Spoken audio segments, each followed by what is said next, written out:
वक्फ board कानून का दोष कांग्रेस पे मढ़ा जाता है कि 1995 में कांग्रेस ने वक्फ बोर्ड अधिनियम लाया और उसके बाद से यह लगातार ज़मीन हथियाता जा रहा है, परंतु वक्फ बोर्ड उससे पहले से भी सक्रिय था और ज़मीन हथियाना इसका बहुत पहले से ही चालू है। बीजेपी ने 1995 में भी वक्फ बोर्ड का विरोध नहीं किया था, इसमें बदलाव का विरोध नहीं किया था, और 1999 में जब अटल बिहारी वाजपेयी की सरकार थी तब इसमें बदलाव की जरूरत समझी गई। उपसभापति महोदय, 1999 में जब भारतीय जनता पार्टी के नेतृत्व में अटल बिहारी वाजपेयी जी की सरकार केंद्र में थी, तो उस समय दो महत्वपूर्ण चीजें थी जिसपे बारे में उस समय चर्चा हुई। एक हज एक्ट के बदलाव के बारे में और एक वक्फ के कानून में बदलाव की जरूरत को समझा गया। और ये बहुत दिनों से बात चल रही थी, बहुत दिनों से इस मुद्दे पर तमाम धार्मिक संगठन के लोग, सामाजिक संगठनों के लोग, सदन में भी इस चीज को लेकर के जरूरत को महसूस किया गया।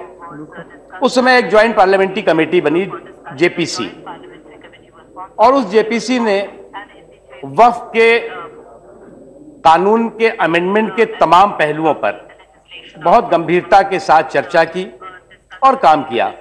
मुझे इस बात का सौभाग्य है कि मैं उस ज्वाइंट पार्लियामेंट्री कमेटी के चेयरमैन के नाते मुझे काम करने का मौका भी मिला।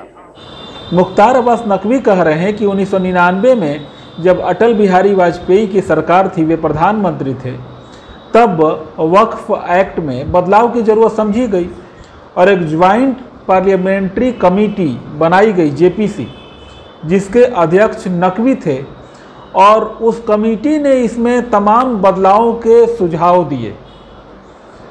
मतलब कांग्रेस ने 1995 में इसे मजबूत बनाया, बहुत मजबूत बनाया, परंतु इसे और मजबूत बनाने की ओर बीजेपी अग्रसर रही। में संशोधन के साथ एक कानून बना और लोकसभा में वो पास भी हुआ, लेकिन जब राज्यसभा में वो आया उस समय मैंने भी और कई सदस्यों ने उसमें कई तरह की खामियां बताई और ये उस समय तय हुआ कि ये सिलेक्ट कमेटी के पास जाना, नए सिरे से इसका अध्ययन हो और इसके सारे पहलुओं को समझा जाए। यह वीडियो 2011 का है, राज्यसभा का, जब कांग्रेस सरकार में फिर से अमेंडमेंट बिल लाया गया और यह सब काम बीजेपी के अनुसार हो रहा है, क्योंकि बीजेपी ने एक तरह से लाने को बाध्य किया। ज्वाइंट पार्लियामेंट्री कमेटी 1999 में ही बना दी गई थी और जब ये विपक्ष में रहे, जब कांग्रेस का शासनकाल रहा, तो एक तरह से बीजेपी के तरफ से प्रेशराइज किया गया।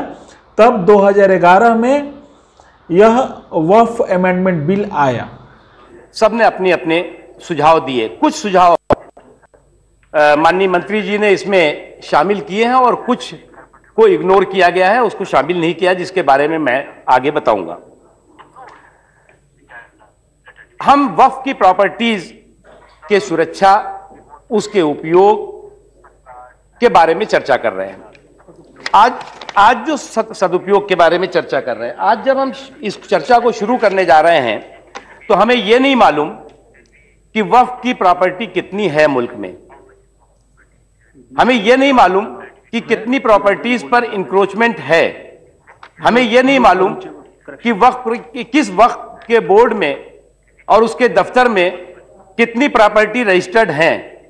एक हम ज्वाइंट पार्लियामेंट्री कमेटी जो जिसका कि मैंने अभी जिक्र किया, उसने एक रिकमेंडेशन की कि इन तमाम प्रॉपर्टीज का कंप्यूटराइजेशन करने के लिए एक 25 करोड़ रुपया, ये 2007-8 में रिकमेंडेशन है, 2007 की रिकमेंडेशन, कि 25 करोड़ रुपया कम से कम सभी जो 29 वक्फ बोर्ड हैं राज्यों में उनको दिया जाए और वो कंप्यूटराइजेशन का काम शुरू करें। वाजपेयी जी की सरकार में जो जेपीसी बनाई गई थी, जिसके अध्यक्ष नकवी थे, उसने 2007-8 में रिकमेंडेशन दिया कि देश के सभी 29 वक्फ बोर्ड को 25 करोड़ दिया जाए ताकि वो कंप्यूटराइजेशन कर सकें। उस रिपोर्ट में जो है वो कहा गया कि जो जेपीसी ने 25 करोड़ कहा है वो तो संभव नहीं है, ठीक है हम 10 करोड़ दे देते हैं।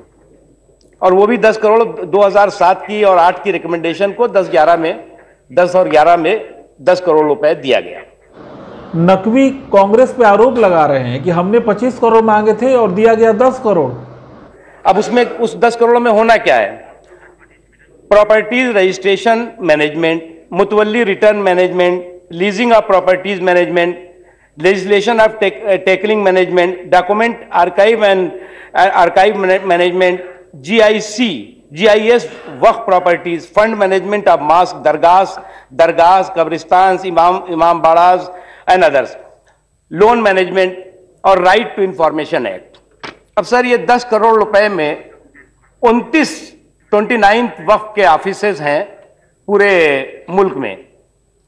इन वक्फ बोर्डों के लिए 10 करोड़ रुपया हमारी इस महान सरकार ने दिया। हंसी उड़ा रहे हैं कि कांग्रेस की सरकार ने, महान सरकार ने सिर्फ 10 करोड़ दिया। और वो भी 10 करोड़ सर ऐसे नहीं दिया है कि 10 करोड़ दे दिया और कहा कि आप कर लो।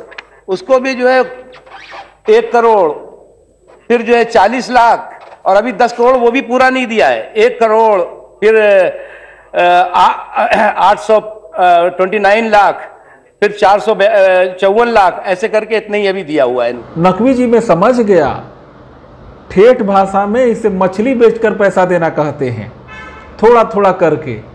इसने, कांग्रेस ने आपको बहुत परेशान किया। हमें यह नहीं पता आज स्टेट के वक्फ बोर्ड का क्या हालत है।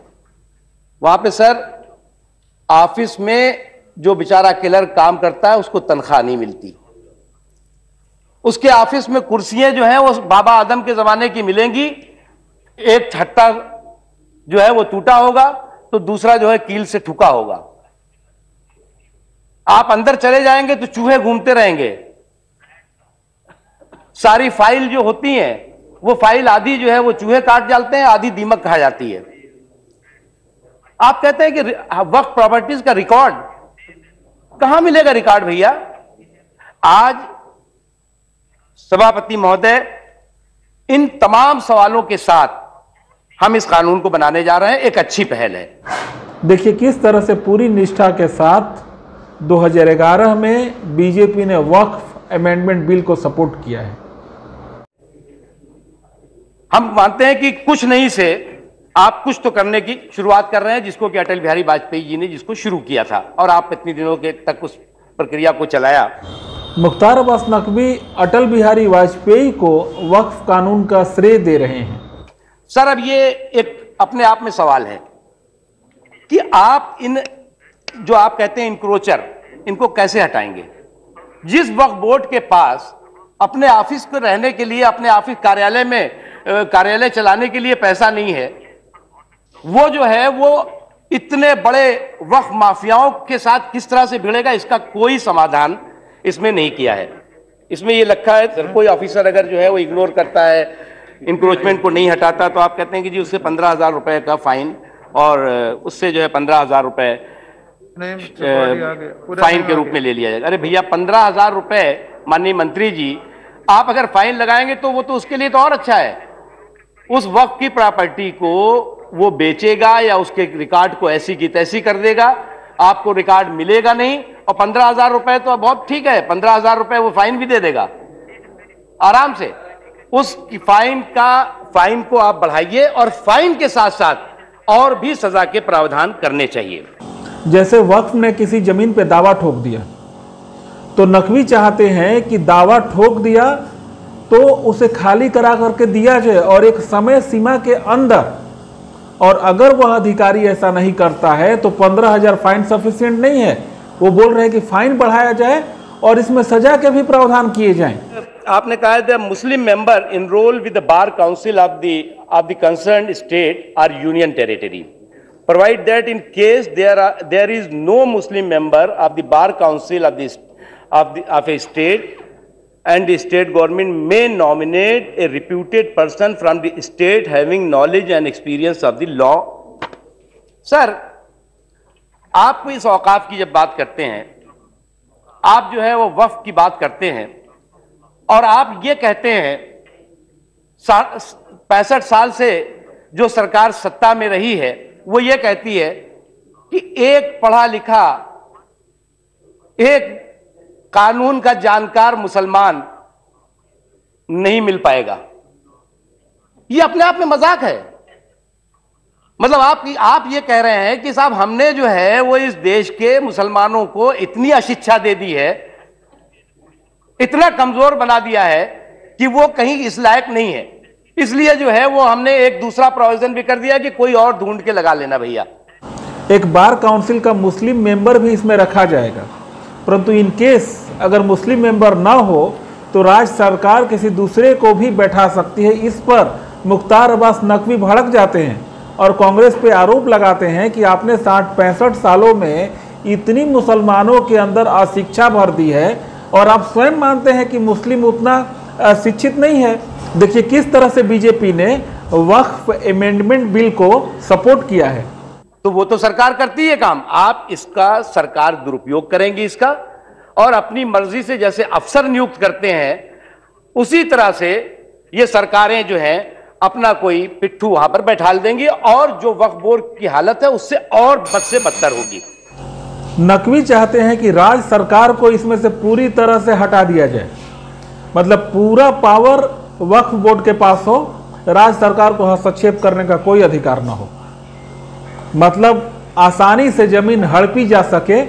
नकवी यही चाहते हैं। बहुत अच्छी बात है कि वक्फ के लिए आप वक्फ के जो डिस्प्यूट हैं उसके लिए ट्रिब्यूनल की बात कर रहे हैं। वो ट्रिब्यूनल बनना चाहिए, उस ट्रिब्यूनल के अधिकार और उसके अधिकार के बारे में, ट्रिब्यूनल के शक्तियों के बारे में बहुत स्पष्ट रूप से बातें आनी चाहिए। नकवी यहाँ वक्फ ट्रिब्यूनल की बात कर रहे हैं। वक्फ ट्रिब्यूनल का मतलब यह है कि जैसे कि आपके जमीन पे वक्फ बोर्ड ने दावा ठोक दिया तो आप कोर्ट नहीं जा सकते, आपको अपने कागज लेकर के वक्फ बोर्ड के ट्रिब्यूनल में जाना है, मतलब उसी के पास जिसने आपके जमीन पे कब्जा किया है, और उससे जाकर के विनती करनी है, मिन्नतें करनी है। नकवी यही चाह रहे हैं, वो कांग्रेस को इस मुद्दे पे सपोर्ट कर रहे हैं। और मैं बता दूं यह 2011 का वीडियो है और राज्यसभा में मुख्तार अब्बास नकवी बोल रहे हैं। बोर्ड से संबंधित किसी तरह का जो है वो विवाद आएगा, उस विवाद का निपटारा उस राज्य की सरकार करेगी, हमें कोई एतराज नहीं राज्य की सरकार करे। लेकिन सर आज आप ट्रिब्यूनल बना रहे हैं, आप कह रहे हैं कि सारी जो प्रॉपर्टी से रिलेटेड इश्यूज हैं, वक्फ से रिलेटेड इश्यूज हैं, वो ट्रिब्यूनल जो है उसमें हाई कोर्ट या सुप्रीम कोर्ट के रिटायर्ड जज होने वाले हैं तो वो तय करेंगे। अब आप जो है वो फिर स्टेट गवर्नमेंट को कह रहे हैं कि कोई विवाद अगर बोर्ड से रिलेटेड संबंधित हुआ तो उसका अंतिम निपटारा राज्य की सरकार करेगी। यानी कि आपने फिर जो है वो राज्य की सरकार को एक तरह से वक्फ की नकेल थमा दी। विवाद होने पे राज्य सरकार को हस्तक्षेप करने का इसमें पावर था, जो 2011 में जो वक्फ अमेंडमेंट बिल लाया गया था। परंतु नकवी चाहते हैं चूंकि एक ट्रिब्यूनल बनाया गया है, वक्फ ट्रिब्यूनल, वही इसको देखे, राज्य सरकार को हस्तक्षेप करने का पावर न हो। वो कह रहे हैं कि राज्य सरकार को वक्फ की नकेल थमाया जा रहा है, मतलब वो वक्फ बोर्ड को खुली छूट चाहते हैं ताकि वो जमीनों पर कब्जा कर सके। अब सारे प्राधिकरण हैं, कोई स्वतंत्रता स्वायत्तता की बात नहीं हुई है इसमें। आप जब वक्फ की बात कर रहे हैं और इतनी प्रॉपर्टी है जिसके माध्यम से आप शैक्षणिक क्षेत्र में, आर्थिक क्षेत्र में, सामाजिक क्षेत्र में उसका सही इस्तेमाल हो सकता है, तो इसलिए उसको भी अगर किसी तरह का विवाद हो तो ट्रिब्यूनल के माध्यम से उसका समाधान किया जा सकता है। आप उसको राज्य सरकारों के चंगुल में मत रखिए। तो आपने देखा कि किस तरह से 2011 में बीजेपी जब विपक्ष में थी तब इसने वक्फ अमेंडमेंट बिल को सपोर्ट किया था और इसमें बदलाव की बात की थी और इसे और कड़ा बनाने के सुझाव दिए थे। अब आप आगे शाहनवाज हुसैन का वीडियो देखिए कि ये क्या बोल रहे हैं कि हमने कांग्रेस पे प्रेशर डाला, बीजेपी ने कांग्रेस पे प्रेशर डाला कि वक्फ अमेंडमेंट बिल लाया जाए। सत्र का आखिरी दिन था और तत्कालीन मंत्री सलमान खुर्शीद साहब माइनॉरिटी अफेयर के मिनिस्टर थे। उस दिन भी हम लोगों ने कहा था कि इसमें बहुत सारी कमियां हैं, उसको सुधारना चाहिए।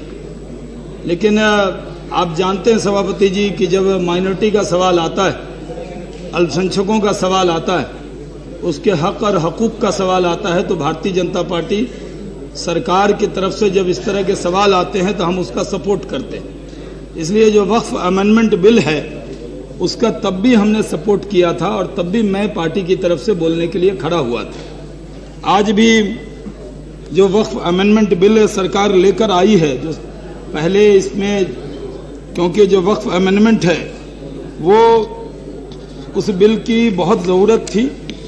सरकार बहुत पहले से हम लोग ये दबाव बना रहे थे, क्योंकि इस देश में करीब 5 लाख वक्फ संपत्तियां हैं। एक बार 2011 में और फिर 2013 में वक्फ अमेंडमेंट बिल लाया गया। मुख्तार अब्बास नकवी का वीडियो 2011 का था जिसमें वो राज्यसभा में बोल रहे थे, और शाहनवाज हुसैन का वीडियो 2013 का है जिसमें 2011 का जिक्र कर रहे थे कि हमने दबाव डाला था, तब वक्फ अमेंडमेंट बिल लाया गया था। इन्होंने विपक्ष में रहते हुए कांग्रेस पर दबाव डाला था कि वक्फ कानून को और कड़ा बनाने की ज़रूरत है। और आप इन दोनों का निजी राय मान करके नहीं बैठ जाएं, ये बीजेपी की राय है, क्योंकि बीजेपी आज भी इस मुद्दे पे खामोश है, क्योंकि बीजेपी ने तब भी सपोर्ट किया था और आज भी इसके सपोर्ट में है। वक्फ कानून के बारे में आप क्या राय रखते हैं? आप इसमें बीजेपी की भूमिका को किस तरह से देखते हैं? कमेंट बॉक्स में कमेंट करें, और अभी तक अगर आपने इस चैनल को सब्सक्राइब नहीं किया तो सब्सक्राइब करें, वीडियो को लाइक करें, शेयर करें। आप सबका आभार।